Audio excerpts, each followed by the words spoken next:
Shalom Uvrocha, mes chers amis. Et que Dieu vous bénisse à tous et nous aide, Bezrat Hashem, à comprendre la Torah. Aujourd'hui, nous allons poser 6 questions essentielles sur la période dans laquelle nous vivons. Comme vous le savez, nous sommes dans une période de deuil. Et cette période de deuil, pourquoi? Parce qu'il y a eu des élèves de Rabbi Akiva qui sont niftarim.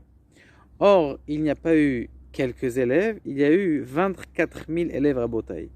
24 000 élèves, ça veut dire que si vous faites un calcul sur 33 jours, eh bien, ça vous fait 750 personnes par jour. En plus, il faut comprendre, c'est quoi cette sommité de gens?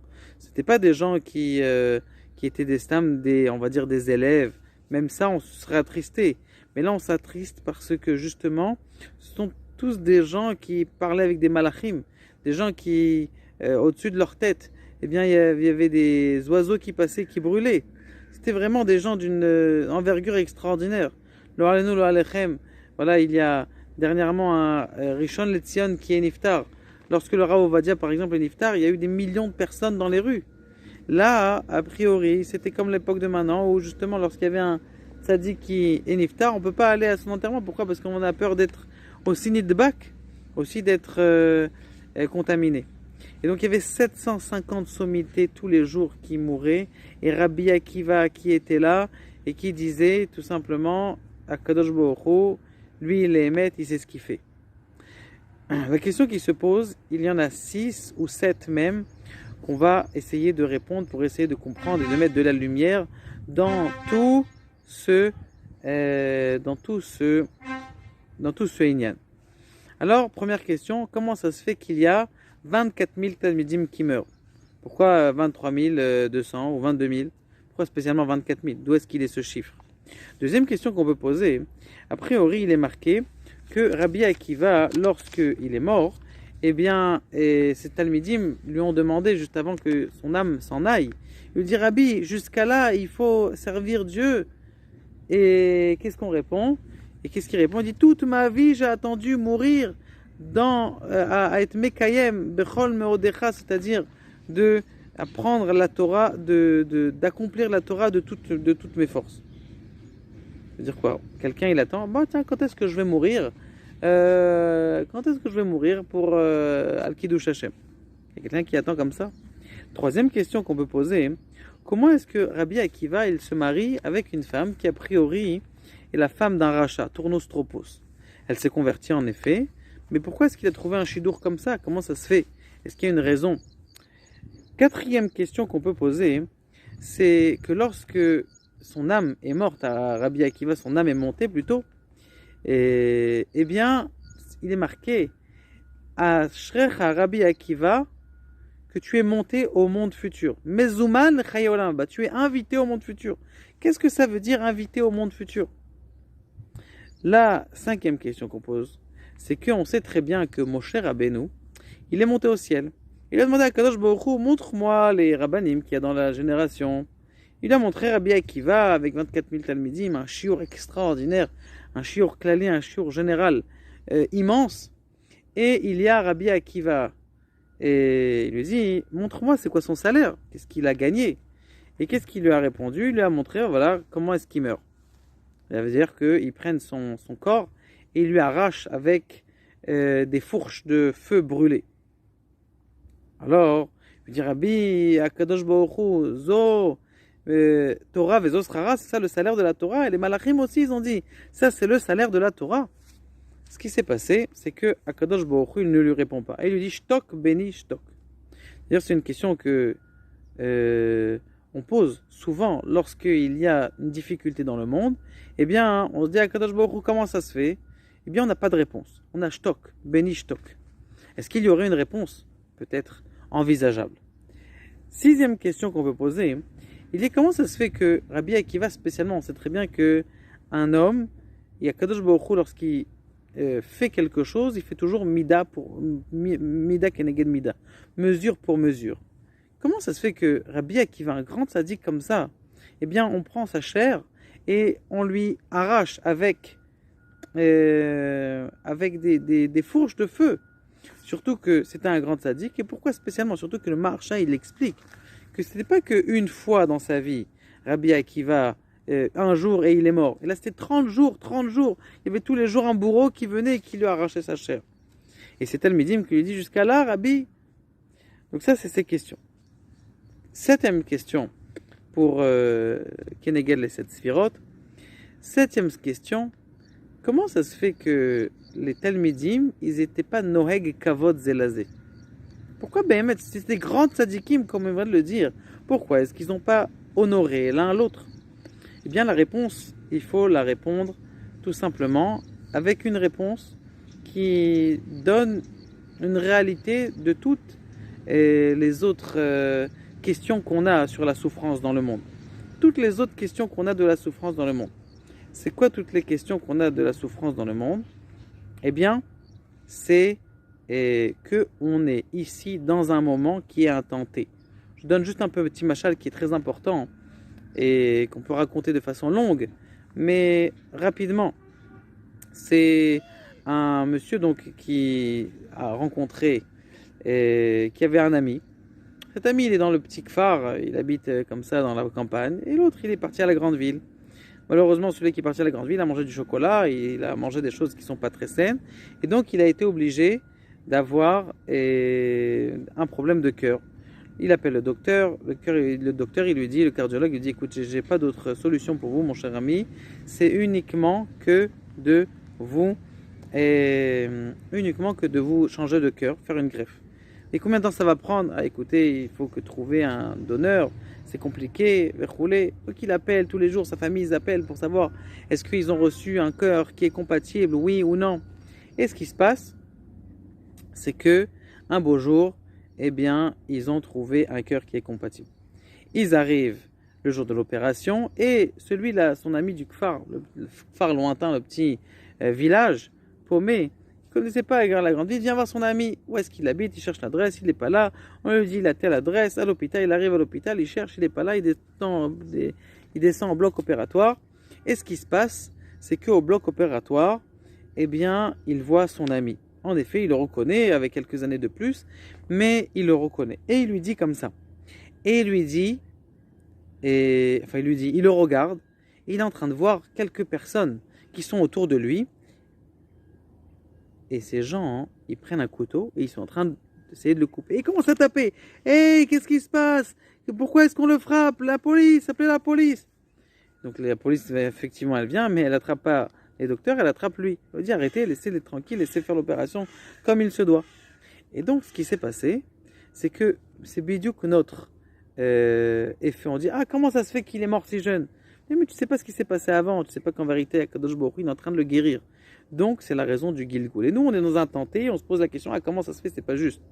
Mais en vérité, c'est ce qui s'est Bidiouk passé avec Rabbi Akiva. Rabbi Akiva, mes chers amis, était tout simplement le Gilgul, comme ça nous dit le Rama Mipano, qui a écrit un livre sur les Gilgulim. Il dit comme ça, il dit que Zimri ben Salou, c'est la gematria de 406. Zimri ben Salou, vous savez, c'était qui? C'était cette personne-là qui était dans le désert et qui est venue voir Moshe Rabbeinu avec une femme, une Midianite, une femme de Médi. Et elle lui dit, regarde, elle est belle cette fille-là, hein? Comment ça se fait que tu ne la permets pas? Arrête-toi, Moshe Rabbeinu, tu t'es marié avec Tzipora. Elle aussi, c'est une fille qui n'est pas juive. Pourquoi est-ce que tu t'es permis de te marier avec elle? Et donc, il a attrapé comme ça par le cheveu, il lui a dit ça. Maintenant, ce qui s'est passé, c'est que toute la tribu de Zimri ben Salou, qui était donc ces Talmidim, eh bien, eux aussi font des avérotes. Par le conseil de qui? Par le conseil tout simplement de Bil'am Aracha. Bil'am Aracha, il a donné comme conseil, Taka, faire la débauche de toutes les filles. Donc bien sûr, toutes les filles, eh bien, elles ont commencé à faire la débauche avec les Juifs. La Gemara, elle raconte qu'elles se baladaient nues dans la rue. Et donc les Juifs, ils voulaient faire une Avera, enfin des Hébreux qui étaient dans le désert, ils voulaient faire une Avera. S'il n'y a pas de problème, Avera permis, bien, il faut juste faire tes besoins ici, sur cette Avodazara, et donc c'est comme ça qu'ils faisaient la Avodazara. Et donc, ce qui s'est passé, c'est qu'il y a eu combien de morts? Il y a eu une épidémie qui a commencé à partir du moment où il est venu Zimri ben Salou pour demander à Moshe Rabbeinu, et ce qui s'est passé, c'est qu'il y a eu 24 000 morts. 24 000 morts, Ribono Shel Olam. Maintenant, attention. D'où est-ce qu'ils viennent ces 24 000 morts? On sait très bien que Shimon et Lévi, donc Zimri ben Salou est de la tribu de Shimon. Shimon et Lévi, bien à l'époque, ils ont sauvé Dina. Lorsqu'ils ont sauvé Dina, ils ont tué des gens de Shechem. Shechem, c'était qui? Eh bien, c'était 24 000 personnes. Ces 24 000 personnes-là qu'ils ont tuées, alors qu'a priori, ils ont fait un effort, ils ont fait la Brit Mila. Donc, ils sont revenus et ils sont morts dans le désert. Ces 24 000 personnes qui, en vérité, toute la raison pour laquelle ils ont voulu se convertir, c'est juste pour se marier avec des filles juives, avec les filles de Yaakov. Et donc, ce qui s'est passé, c'est qu'ils ont été tués tous par Shimon. Shimon revient, qui donc, c'était grâce à eux, entre guillemets, qui ont fait leur circoncision. Eh bien, ils refont la même Avera. Et ils vont avec des filles qui sont interdites à eux. Et donc, d'ailleurs, Shechem, c'est les mêmes lettres que Baruch Shem Kevod Malchuto, c'est les mêmes acrostiches que Baruch Shem Kevod Malchuto. Donc c'est Shechem. Autre chose, Akiva, la Gemara elle dit que sur Rabbi Akiva, Yesh Kone Olamo Besha Achat. Il y a une personne qui acquiert son monde avec une seconde, avec un moment. Yesh Kone Olamo Besha Achat. Vous allez voir, c'est les mêmes lettres, les mêmes rachetevot, les mêmes acrostiches que le mot Akiva.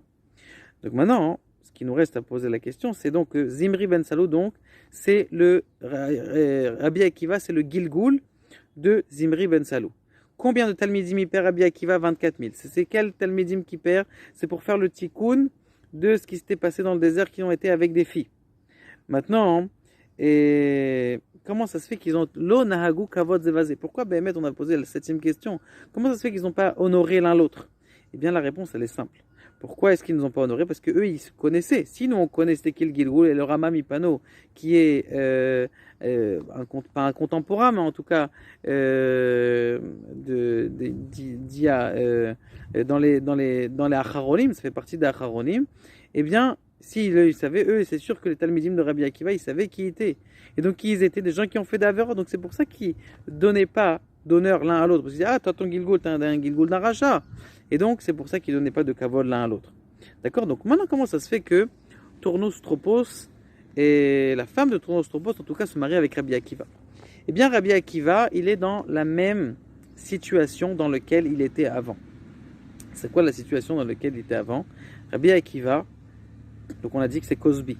Cosbi, c'est donc une femme de débauche, qui était la fille d'un des rois de Sichon. Donc ce qui s'est passé, c'est que Rabbi Akiva, on va le remettre, on va l'attenter dans la même situation dans laquelle il était. C'est quoi cette femme de Tournos Tropos? Tournos Tropos venait tout souvent chez Rabbi Akiva, lui poser des questions, et il lui disait, Rabbi Akiva, il m'a eu. Alors, est-ce qu'elle lui a dit, sa femme? Elle a dit, écoute, t'inquiète pas, je vais m'occuper de Rabbi Akiva. Je vais aller lui faire comment on appelle ça? Je vais lui mettre des journaux derrière. Je vais aller lui faire comment on appelle ça? Une embûche. Je vais me faire belle et il va tomber. Il va tomber dans la Ravera. Et donc, ce qu'on est en train de faire, c'est que Kadosh Baruch Hu, il est en train de faire le tikkun de, comment on appelle ça? Zimri ben Salou, qui va se marier avec Cosbi Batsour. Et maintenant, elle vient l'attenter encore une fois. Attention, quel âge il avait Rabbi Akiva à cette époque-là? Il avait 80 ans. Ce qui se passe, c'est que Rabbi Akiva, lorsqu'il la voit, eh bien, il fait 3 choses. Écoutez bien ces 3 choses. Il crache, il pleure et il rit. Crache, pleure, rit. Bon. La femme de Tropos, donc elle essaye, elle s'est fait magnifique, elle s'est fait le plus belle. Et elle dit, pourquoi est-ce que tu as craché, pleuré et ri?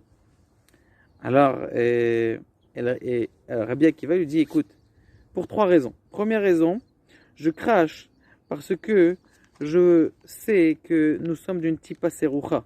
C'est quoi d'une tipa seroucha? C'est-à-dire, en vérité, nous venons d'une petite goutte. Et en plus de ça, on sait très bien que notre corps, eh bien, il est vain dans ce monde-là. En vérité, qu'est-ce qui s'est passé? Pourquoi est-ce qu'il a craché? Il a craché parce qu'il se rappelait du Gilgoul d'avant. Et donc, il sait que maintenant, ce corps-là, eh bien, il va arriver à son tikkun et le corps qu'il avait avant, il est descendu dans la terre. Deuxième raison pourquoi est-ce qu'il pleure. Il dit, je pleure pour ta beauté, que tu es une femme très très belle, mais je pleure pour ta beauté, qu'elle va devenir poussière. Et donc, en vérité, pourquoi est-ce qu'il pleure? Il pleure donc pour ce corps-là qui va partir. La troisième chose, il lui dit, et pourquoi est-ce que tu as ri? Il lui dit, pourquoi je ris, je ne peux pas te dire. Il ne peut pas lui dire. D'ailleurs, entre guillemets, c'est une très bonne chose et qui nous apprend ici Rabbi Akiva. Lorsque quelqu'un il a le Yetzara qui vient le voir, il doit dénigrer le Yetzara. Il dit, c'est dégoûtant cette chose-là. Et c'est ce qu'il a fait. Il a craché, il a dit, c'est dégoûtant. La Avera que tu me demandes de faire. Et en vérité, ce qui se passe, pourquoi est-ce qu'il a ri? Nous, on peut se poser la question, on peut poser la question à Rabbi Akiva. Pourquoi est-ce que Rabbi Akiva, il a ri? La réponse, elle est, Rabbi Akiva, il a ri parce qu'il savait qu'il allait se marier avec elle, et ça, il ne pouvait pas lui dire, après qu'elle allait se convertir. Et il s'est marié avec elle. Pourquoi? Parce que ça a été le tikkun de cette femme qu'il aurait pu avoir.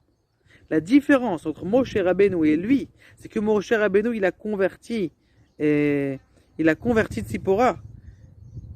Alors que lui, il ne l'a pas converti, il a pris comme ça. Il y a cette différence entre convertir quelqu'un qui a envie, qui voit la grandeur d'Akadosh Baruch Hu, et qui a envie de se convertir, et quelqu'un que Stam, peut-être que c'est un grand nitzot, mais quand même, il faut absolument passer tout ce passage de la conversion. Et donc, c'est la raison pour laquelle, maintenant, on sait pourquoi il y a 24 000 Talmidim, on a répondu à beaucoup de questions, et il nous reste une question, il nous reste encore deux questions. Pourquoi est-ce que Mezuma Lechayolam? Tout simplement parce qu'il est arrivé à son tikkun. Maintenant, la question la pire, la plus grave, c'est comment ça se fait qu'on s'est arraché son corps? Eh bien, tout simplement parce que lorsqu'il a pris donc ce prince d'Israël, de Shevet Shimon, il a pris cette femme-là, il a pris par les cheveux. Il a montré à Moshe Rabbeinu. Et comme c'est marqué comment est-ce qu'on dit en hébreu brosser, c'est sorkim. Donc il a pris par les cheveux en disant elle est belle. Sorkim, donc les cheveux. Donc la même chose lui aussi. Mida kineged mida, on lui a fait sorkim et besaro. On lui a peigné. Et donc c'est la raison pour laquelle tout redevient à son tikkun. Chaque chose revient à son tikkun pour que justement, au Olam Haba, tous ces 24 000 Talmidim, ils sont arrivés à leur tikkun, que Rabbi Akiva, il est arrivé à son tikkun, que tout est venu mida keneged mida, pour que justement, eh bien, on arrive au meilleur endroit dans le Gan Eden, et que, en espérant que Be'ezrat Hashem, on puisse donner du kavod, parce que c'est pour ça que ils sont morts, et qu'ils n'ont pas réussi, entre guillemets, à finir leur tikkun, c'est qu'ils l'onahagu kavod zebazé. Il nous reste donc à donner le maximum d'honneur aux rabbanim, aux gens qui sont autour de nous, d'essayer de regarder la lumière qui sont chez chacun des personnes qui sont autour de nous. Et grâce à ça, Be'ezrat Hashem, on méritera le Mashiach. Que Dieu vous bénisse et nous aide, Be'ezrat Hashem, à comprendre les profondeurs de la Torah. Baruch Adonai le'olam, amen ve'amen.